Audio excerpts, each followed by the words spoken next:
My name is Desiree Cochran Norfolk. I am a certified anger management specialist. I'm also a certified clinical supervisor for addiction counseling. In this lesson, we are going to talk about anger management. So in the comment section below, I'd like for you to put why you're interested in anger management lessons and what you hope to achieve in these sessions. In these videos, we are going to learn more about how to manage our anger, stop any violence or threat of violence, develop and strengthen some skills for self-control over our thoughts and actions, and maybe receive some support and feedback from others in the comment sections.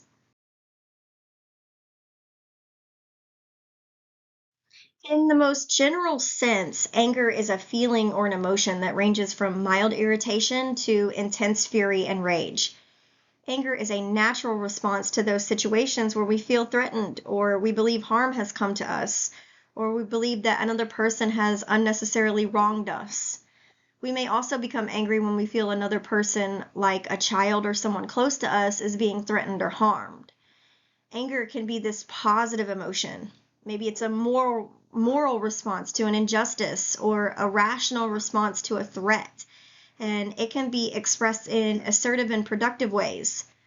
In addition, anger can result from frustration when our needs and our desires and our goals are not being met. And when we become angry, we may lose our patience and act impulsively, aggressively, or maybe violently. And people often confuse anger with aggression. Aggression is the behavior that's intended to cause harm to another person or damage property. And this behavior can include verbal abuse, threats, or maybe violent acts. Anger, on the other hand, is an emotion and doesn't necessarily lead to aggression. So a person can become angry without acting aggressively. A term related to anger and aggression is hostility. And hostility is going to refer to a complex set of attitudes and judgments that motivate aggressive behaviors. Whereas anger is an emotion and aggression is a behavior, hostility is an attitude that involves disliking other people and evaluating them negatively.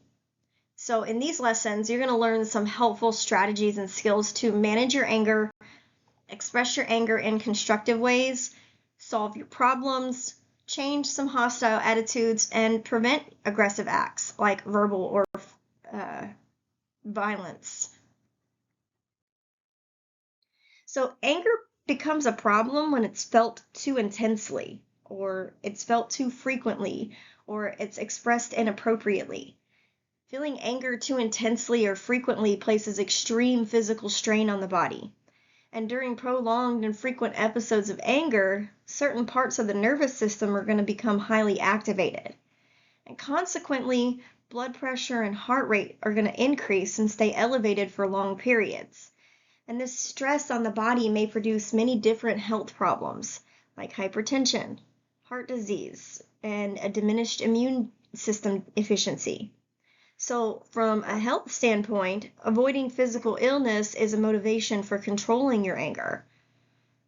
Another compelling reason to control anger concerns the negative consequences that result from expressing anger inappropriately.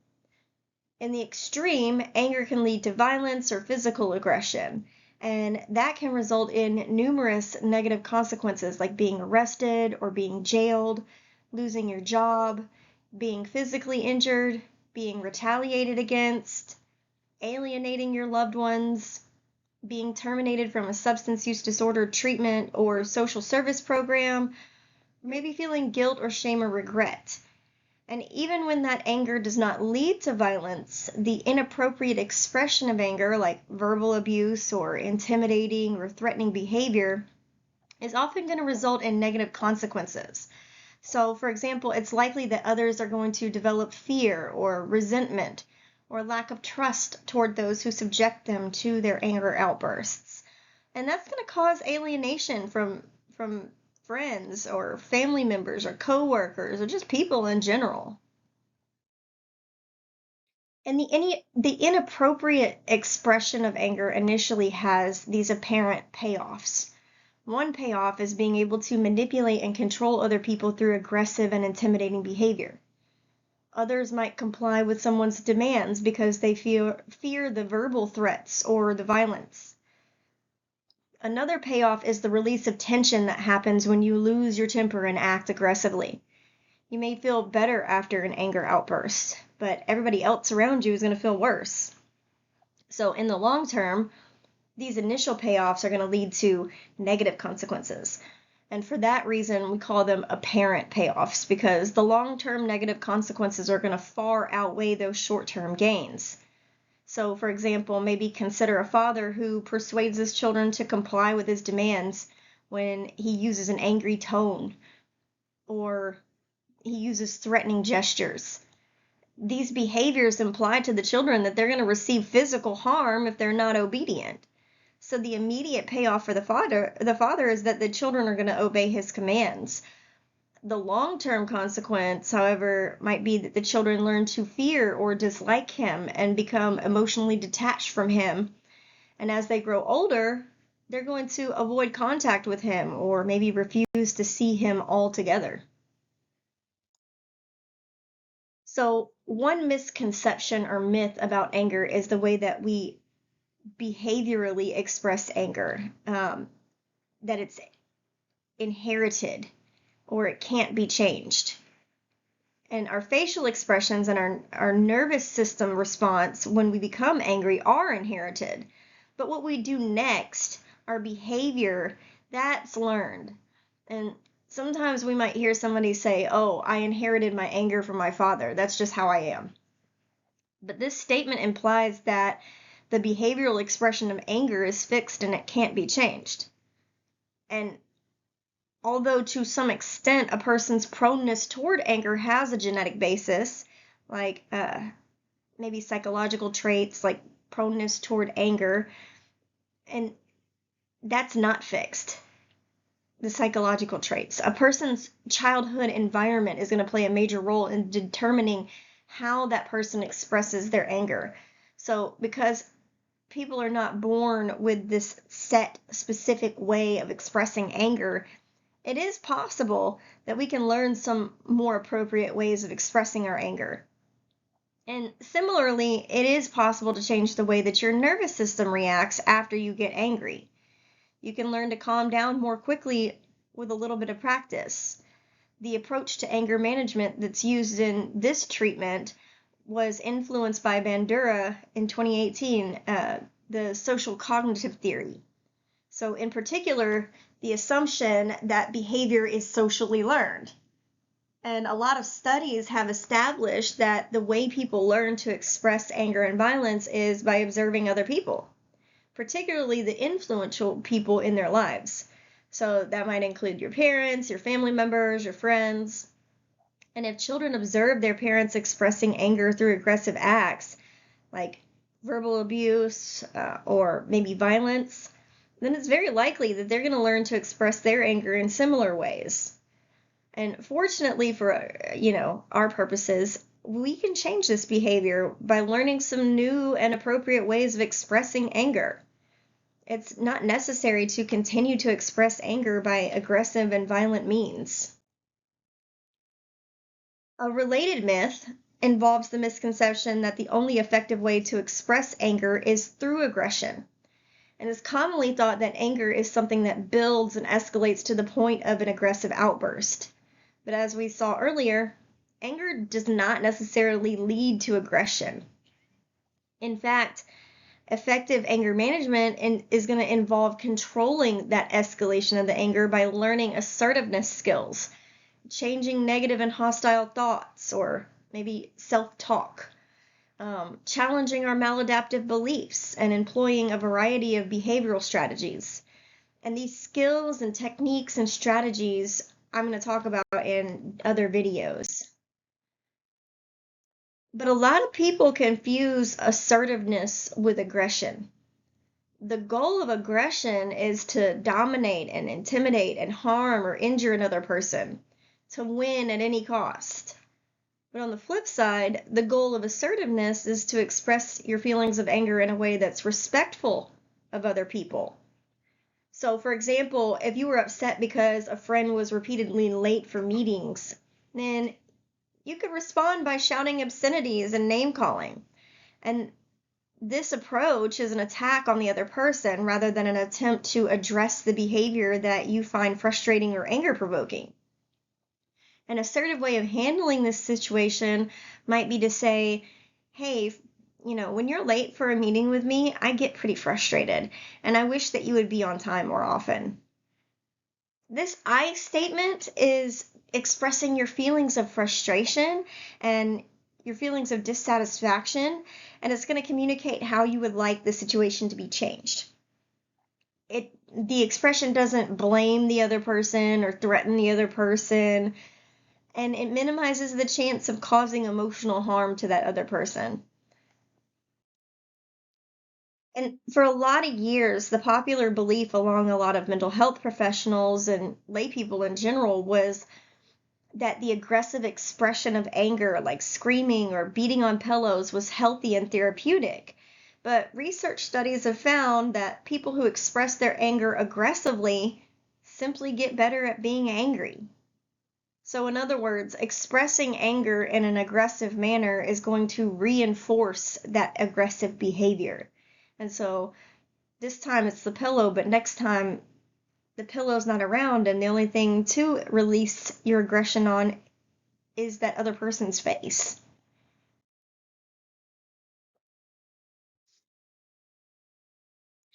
So, not only is the behavioral expression of anger learned, but it can become routine and familiar and a really predictable response to a variety of situations. So, in the short term, people expressing anger often get their way. So, they might keep using anger. And when anger is displayed frequently and aggressively, it becomes this maladaptive habit because it results in negative consequences.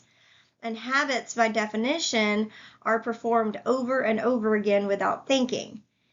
People with anger management problems often resort to aggressive displays of anger to solve their problems without thinking about the negative consequences that they could suffer or the effects that it may have on the people around them.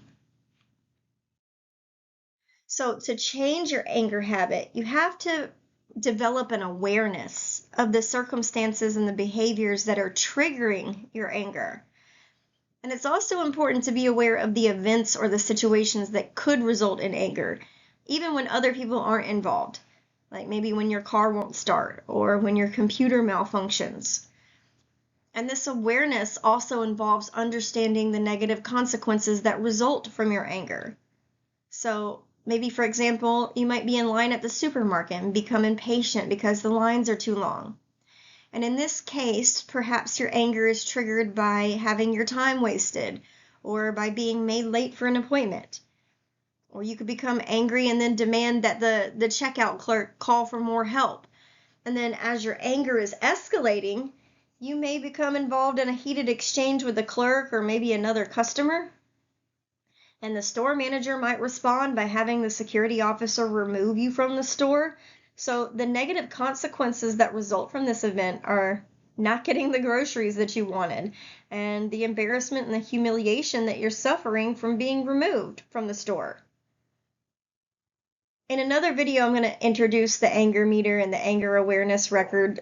These are tools that are going to help you to gain a deeper awareness of your anger by helping you track what led to the anger and the consequences of your anger episodes. The more that you are aware of these things, the more easy it is to identify them as they're happening in your day-to-day life. So, in addition to becoming more aware of the anger, you need to develop skills and strategies to effectively manage it.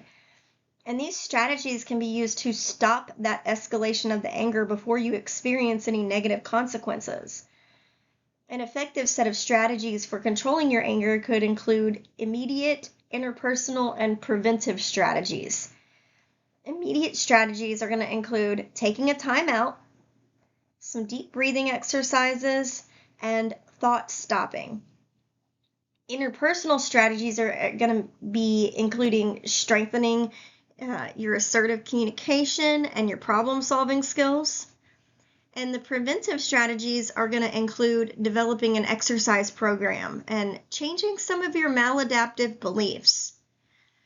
And these strategies I'll talk about in other videos that are coming out. But one example of an anger management strategy that you can use right now is the timeout. The timeout involves leaving a situation if you feel like your anger is escalating out of control. So, for example, you might be a passenger on a crowded bus and become angry because you perceive that people are deliberately bumping into you. And in this situation, you can just simply get off the bus and wait for a less crowded bus. And this informal use of a timeout may involve stopping yourself from engaging in a discussion or an argument if you feel like you're becoming too angry. The key here to the timeout is once you calm down to come back and discuss that with the other person. That would be the formal timeout. You have a plan with your partner or your family member or your friend that, hey, if I feel angry or I feel myself getting angry, I'm going to call a timeout. I'm going to go and calm down. And then you come back and have the conversation with them once you've had time to cool off. If you don't come back and finish the conversation, then that other person learns to distrust your timeout. And then they're not going to give you the timeout anymore. They're just going to follow you around the house and say something outlandish like, yeah, that's why you're just like your daddy. It leads to more problems. So make sure that you come back and you finish the conversation once you're level-headed and cool.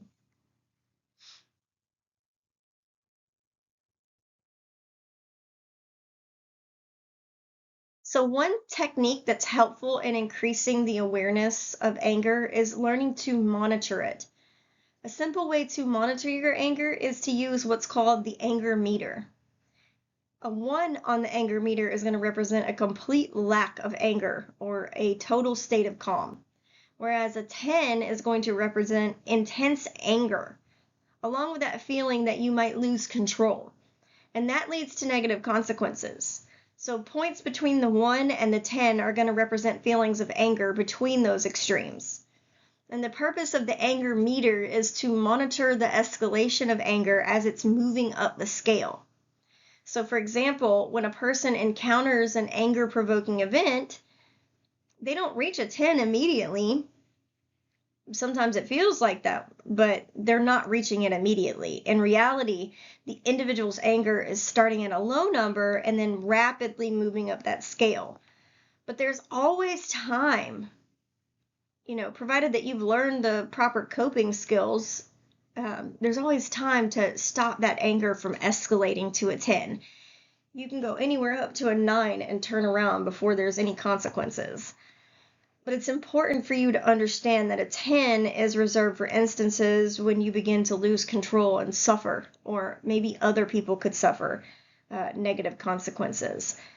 An example might be when a person angrily threatens an intimate partner and the partner moves out, or when an individual assaults another person and is arrested by the police.